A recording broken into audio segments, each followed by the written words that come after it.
إذا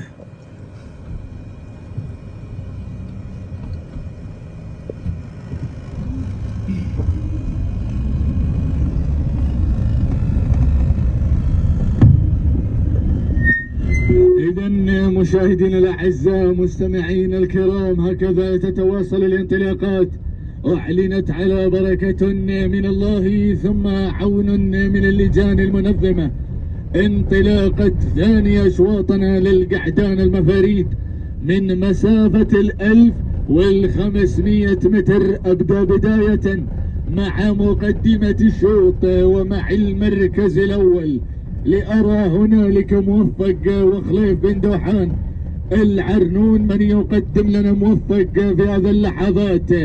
من يساير ويراقب لنا هنالك موفق أبو نشمي في هذه اللحظات بالمتابعة والتضمير. المركز الثاني وصل هنالك شاهين ورباح بالمشحن البلوي من يقدم لنا شاهين على المركز الثاني. وثالث المراكز وصل الجافل هو القادم خالد بن احمد الهلول العطوي من يقدم لنا الجافل. ورابع المراكز وصل هنالك طريف ومد الله بن مسلم الطويل من يقدم لنا طريف على المركز الرابع. ولكن لنا عودة مع هنالك شاهين والعصا في الابطال. شاهين رباح بالمشحن البلوي بدا في هذه اللحظات يجري التعليمات، ولكن طريف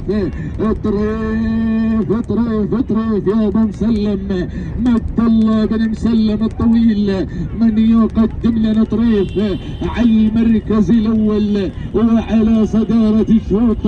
ولكن القادم موفق بمتابعة بونشمية.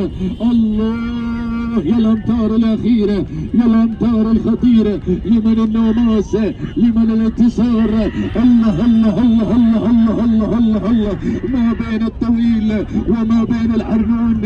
الامتار الاخيره، الامتار الخطيره. ولكن موفق وطريف هو الاقرب للنوماس. تهانينا والف مبروك لمالك طريف. مد الله بن مسلم الطويل المركز الثاني كان مع موفق وخليف بن دوحان العرنوني. المركز الثالث كان مع شاهين رباح بن مشحن البلوي. التوقيت الزمني ولحظة الوصول 2:23 ثانية 22 أجزاء من الثواني. تهانينا والف مبروك.